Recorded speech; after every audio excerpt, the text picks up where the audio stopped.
स्वागत है आप सभी का मेरे YouTube चैनल अचला मैम सबके साथ हमारी बात पर। तो आज हम आपको बताएंगे श्रृंगार रस के बारे में।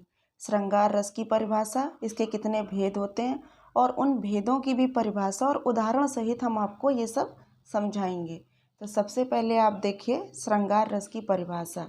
श्रृंगार रस की परिभाषा: प्रेमी और प्रेमिका के मन में स्थित स्थायी भाव, रति या प्रेम से उत्पन्न आनंद की अनुभूति को श्रृंगार रस कहते हैं। जब प्रेमी और प्रेमिका के मन में जो स्थायी भाव यानी प्रेम होता है, उससे उनको जो आनंद की प्राप्ति होती है उसको हम कहते हैं श्रृंगार रस, और इसका स्थायी भाव रति होता है। रति माने भी प्रेम ही होता है। श्रृंगार रस के दो भेद होते हैं, पहला संयोग श्रृंगार, दूसरा वियोग श्रृंगार। तो संयोग श्रृंगार की परिभाषा देखिए। संयोग श्रृंगार की परिभाषा: जब नायक नायिका के परस्पर मिलन, स्पर्श, आलिंगन व वार्तालाप आदि का वर्णन होता है, वहाँ पर संयोग श्रृंगार रस होता है। यानी जब नायक और नायिका मिलते हैं तो उनके मिलन का, स्पर्श का, यानी उसमें जितनी भी प्रेम में जितनी चेष्टाएं होती हैं उन सभी का वर्णन जहाँ पर होता है वहाँ पर होता है संयोग श्रृंगार रस। इसका उदाहरण देखिए। उदाहरण है इसका: राम को रूप निहारत जानकी, कंकन के नग की परछाई, याते सब सुध भूल गई, कर टेक रही पलटारत नहीं।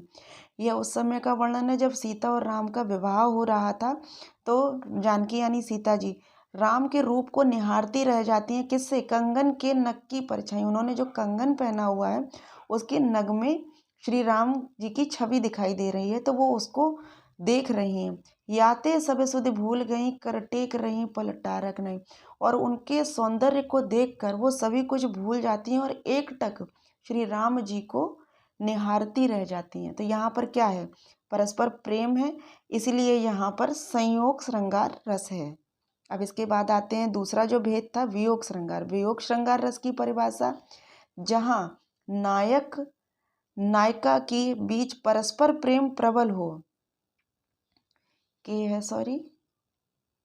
जहाँ नायक नायिका के बीच परस्पर प्रेम प्रबल हो लेकिन मिलन ना हो, वहाँ वियोग श्रृंगार होता है। अर्थात नायक नायिका एक दूसरे को प्रेम करते हैं लेकिन वो एक दूसरे से दूर हैं, मिल नहीं पा रहे हैं, तो वहाँ पर आता है वियोग श्रृंगार रस। उदाहरण देखिए। निस्दिन बरसत नैन हमारे, सदा रहत बरसा ऋतु हम पर, जब ते श्याम सिधारे। ये कृष्ण और जो गोपियां हैं और राधा हैं उनका वर्णन इसमें किया गया है। जब श्री कृष्ण वृंदावन से मथुरा चले जाते हैं तब वो गोपियां कहती हैं, निस्दिन बरसत नैन हमारे, हमारे जो नैन हैं यानी नेत्र हैं वो कृष्ण की याद में दिन रात बरसते रहते हैं। सदा रहत बरसा ऋतु हम पर, जब ते श्याम सिधारे। यानी श्री कृष्ण जब से यहाँ से चले गए हैं तब से हमारे नेत्रों में हमेशा वर्षा ऋतु यानी आंसुओं की धारा बहती ही रहती है। तो इस यहाँ पर हुआ वियोग श्रृंगार रस।